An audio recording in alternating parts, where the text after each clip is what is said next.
Good morning from Los Angeles, California. I'm Reggie Grant. And I'm Craig Zaffe. I'm the CEO of Hemp for Life Wellness, Inc.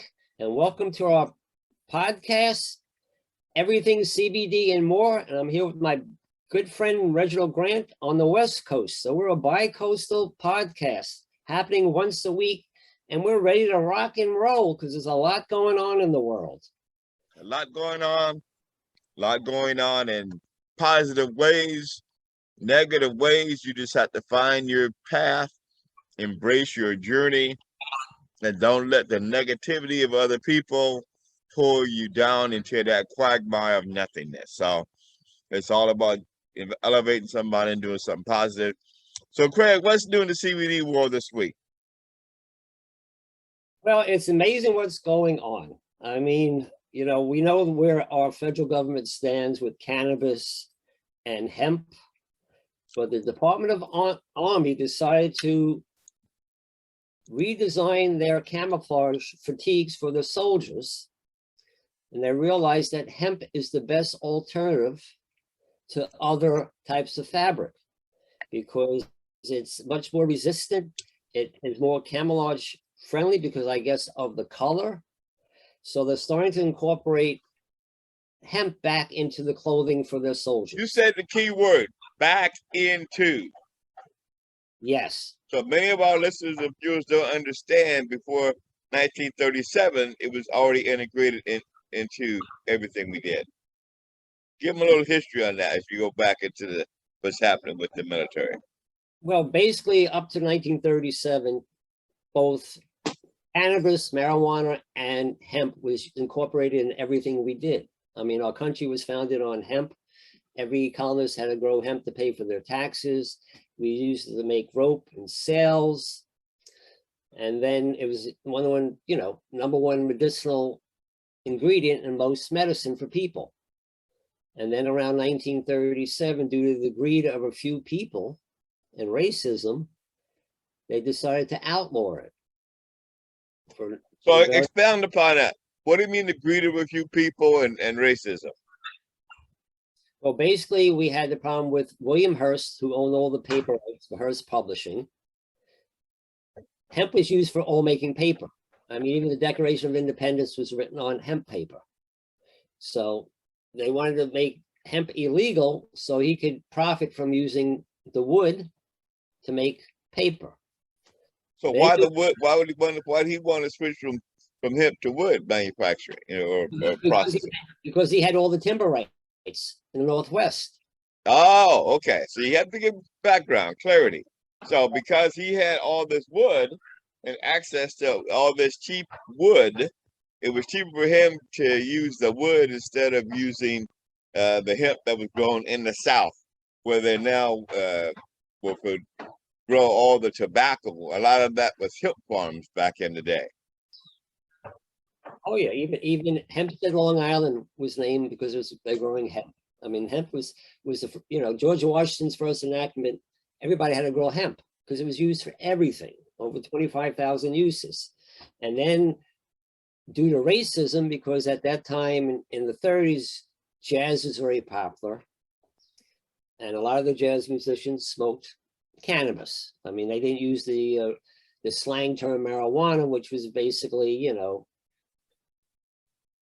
offensive term to the Mexicans.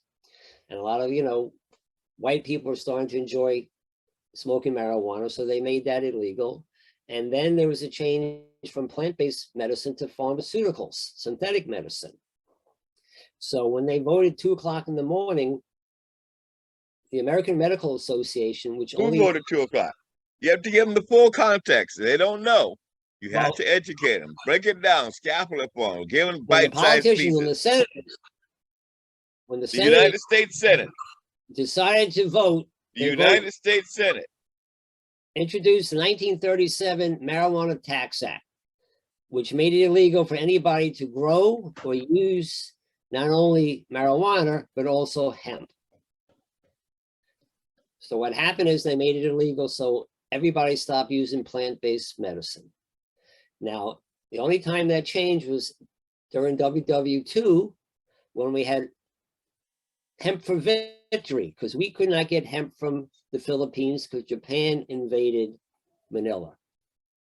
So we made it legal for 4 years so farmers in the Midwest could grow hemp. We took the hemp, we converted it into fibers. So when George Bush jumped out of his plane, and this is George Bush Sr., it was the hemp fibers that kept the parachute together. Also, we needed to make rope for all our ships. Hemp is the best fiber for making ropes. So now here we are, fast forward maybe 80 years later. The Army is looking to use hemp again. But they will not allow any of their soldiers or veterans to use CBD as an alternative to pharmaceutical drugs, even though the government has their own patent on the neural protection benefits of cannabis and CBD. So explain that patent.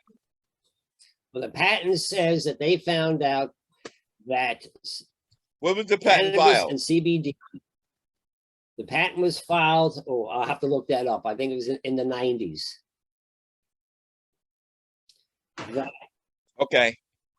cannabis has neuroprotection abilities to reduce the inflammation in the brain. So certainly, unfortunately, when people go to war, they suffer from PTSD. The CBDs will help them reduce the inflammation, quiet the mind down, so they don't have to use all the pharmaceuticals with all the side effects. But it's still, our government works very slow, and there's so many factors against allowing our veterans, because, you know, we're the first to send everybody to war, but once they come home, they go through, you know, a horror show trying to get the right treatments for what they're in, and they're so quick to give them pharmaceuticals. Now we have legal marijuana throughout 20-something states, but since it's federally against the law, they are not allowed to incorporate legal marijuana as a medical use in those states still. Of course not. But For the soldiers. For the soldiers, which is a tragedy, you know, unbelief, because the soldiers give up everything, their youth, their health, to defend this country. But when they get back home, they're just kind of just put on the side. And they make it very difficult for them to get the right treatments that they honestly, truly need. So We know that. So hopefully, little by little, we'll make little steps. First, by incorporating hemp in their uniforms, and hopefully at some point, well, it'll all eventually come full circle where we may not see it in 10 or 15 years, but it'll be totally integrated back into the fabric of health and wellness, back into the fabric of being used to manufacture goods all over and across the spectrum, from the rope to the uniforms to the products for automobiles, the plastics now, toxic, of course, and synthetics, and so we'll be integrating all those things into it. So again, you know, my saying that I like to say, I don't smoke weed, but I am a capitalist. So you need to check out the opportunities in the cannabis sector and the hemp sector and the whole ecosystem. Well, it's interesting. France, which has come in the forefront of growing hemp, there's one company that's making hemp-based face masks for dealing with COVID and other viruses. Now, they did a study. The typical face masks that we all wear could take up to, and I'm frightened to say this number, over 400 years to totally decompose in the environment. Now, their hemp-based mask will decompose within 4 years completely into the environment, not leaving any environmental impact statement. So I would encourage anybody who's manufacturing masks on this side of the tracks to start incorporating hemp in their face masks, because it'd be a win-win situation, not only for the people who use it, but also for our environment. You know, And it's there's got to be also another economically company in feasible, France. right? It's always about the economics of it. So we know it has some benefits in terms of the ecosystem and being natural and It going has to back be into the popular. environment.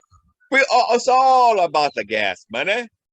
Can Right. you can probably make it more efficiently and cheaper if you use the right stuff. Without a doubt. And also there's another company in France. They're making hemp-based dungarees.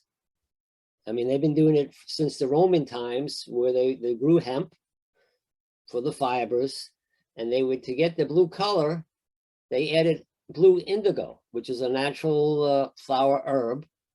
So they're getting back into that market of making hemp-based denim clothing. So again, there's another opportunity for people in that industry to start using hemp in their fabrics and go, you know, work with the environment, use natural based herbs for the colors, and everybody wins. So it's just fascinating times to see different countries, and even in our own country, really starting to get involved in a hemp. But the industry is growing. It is a opportunity for those seeking new opportunities in life to find your niche, to find your lane, so that you can also get involved and be part of this growing sector that is now coming back in the mainstream.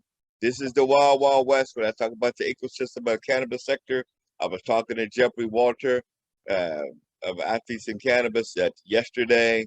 He was at an event, and it was just, multiple people there looking at different opportunities in this sector. So if you're not in the space, get in the space, invest in one of these companies. Opportunities are there. I mean, with over 25,000 uses, there's an opportunity for whatever your expertise is. You can be involved and make a righteous living, not only helping the world, helping yourself, and you can have a multi-generation wealth. Quit being philanthropic. People want to make money. There are major opportunities to make money, right? So I know you want to save the world to be here. Well, listen, I'm the first person who wants to make money. I need to make money. That's why I'm in the CBD business, to make money and also to give the people the right education so they can take control of their own health. And CBD. There you go. I love it. I love it. So it's a beautiful value. Involved, and I can't tell you how many people I have met over the last 6 years involved in cannabis. I mean, it's just a very tight community of people working for the same cause. Everybody wants to make money, but everybody also wants to educate. Not everybody, lots of people. Well, lots of people. Because there's still that percentage of people who want to just make the money, but they're going to put out a bad product. They don't care about people's health. Well, there's always going to be the slums and the slimes and the slick willies, but you can do something positive and proactive and without being detrimental to other people, the environment, and the future for our children. Yes, because it's all about the future for our children, but we have to make money so we can have a future for our children. So it's a win-win situation. The field is wide open. This is the time to get involved, get educated, and make your mark, because this opportunity is going to pass at some point. So it's now. Get off the couch, invest in companies, take a big step, start your own company. There you go. I'm Reginald Grant, and this has been this week's segment of All Things CBD. I appreciate you, Craig. I appreciate you more. I'm Craig Zaffe. I'm the CEO of Hemp for Life Wellness, Inc. And I want to thank Athletes in Cannabis for being our sponsor. And I certainly want to thank my good friend, Reginald Grant, being part of my life. And it's a beautiful thing. And I hope everybody leaves this podcast knowing a little bit more than they knew before. And I encourage everybody to visit our website, hempforlifewellness.com, and start incorporating CBDs in their life. And I thank Peace, love, and happiness, baby. You too. Bye-bye.